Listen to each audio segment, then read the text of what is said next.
ఓం శ్రీమాత్రే నమః. అమ్మవారికి గాజులంటే ఇష్టం. శ్రీ కనకదుర్గమ్మ మహిమలు అనంతం అమోఘం. అమ్మవారికి గాజులు సమర్పించటం అనే ఆచారం ఈ విధంగా వచ్చింది. పూర్వం సుల్తాన్లు పరిపాలన కాలంలో కొంతకాలం దుర్గమ్మ దేవాలయం పూజలు ఏవీ జరగకుండా నిలిచిపోయాయి.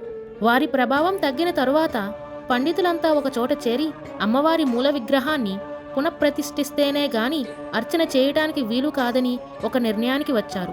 ఈ విషయం గురించి పెద్దకల్లెపల్లి గ్రామంలో ఉన్న శ్రీ విద్యా పూర్ణ దీక్షాపరులైన శ్రీ ఉమాపతి శాస్త్రి, శ్రీ చల్లపతి శాస్త్రి అనే పండితుల్ని విచారించగా మహామంత్ర శాస్త్రవేత్తులైన ఆ వేలనాటి వైదిక బ్రాహ్మణులు దుర్గాదేవి స్వయంభూ ఆ తల్లి తిరిగి పునఃప్రతిష్ఠ చేయాల్సిన అవసరం లేదు, మంత్రపూర్వకంగా మహాసంప్రోక్షణ చేస్తే సరిపోతుంది అని చెప్పి వారే స్వయంగా ఆ ఆలయానికి వచ్చి దుర్గాదేవికి సంప్రోక్షణ కార్యక్రమాలు చేసి కొంతకాలం సకుటుంబంగా ఆ ఆలయంలోనే ఉంటూ అమ్మవారి ఉపాసన చేయసాగారు.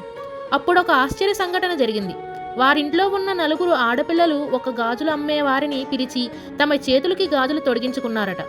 వారితో పాటు మరొక అమ్మాయి కూడా వచ్చి గాజులు తొడిగించుకుంది. చివరికి గాజులబ్బాయి మొత్తం 5గురికి తొడిగానని గాజులకి డబ్బులు ఇవ్వమని అడగగా, అదేంటి, మా ఇంట్లో ఉన్న 4 అమ్మాయిలే, మేము 4గురమే గాజులు తొడిగించుకున్నాం కదా, మరి 5గురు ఎక్కడి నుంచి వచ్చారు అని గాజులమ్మే వారిని ప్రశ్నించారు. నేను 5గురికి గాజులు తొడిగాను, ఆ 5వ పిల్ల ఎక్కడో లోపలికి వెళ్లి దాక్కుని ఉంటుంది అని గాజుల అమ్మేవాడు రెట్టించాడు. వారి వాదన విన్న ఆ పండితుడు 5వ అమ్మాయి ఎవరు, ఎక్కడి నుంచి వచ్చింది, ఎక్కడికి వెళ్ళింది అని ఆలోచిస్తూ ఆలయం చుట్టూ వెతికారు. చివరికి ఆలయంలోకి వెళ్లి చూడగా వారికి అమ్మవారి చేతులకి గాజులు కనిపించాయట. ఆశ్చర్యం, అద్భుతం! ఆ దృశ్యాన్ని చూసి వారెంతో ఆనందపడి వెంటనే ఆ విషయాన్ని అందరికీ తెలియజేశారు. అది ఆ నోట ఈ నోట చేరి ఊరంతా ప్రచారమైంది.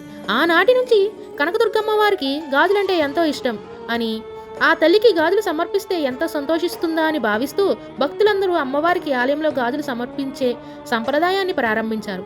ఈ గాజుల సంప్రదాయం ఆనాటి నుంచి నేటి వరకు కొనసాగుతూనే ఉంది. విజయవాడలో కనకదుర్గమ్మ అమ్మవారికి మొట్టమొదటిసారిగా గాజులతో అలంకరించారు. ఓం దుమ్ దుర్గాయే నమః.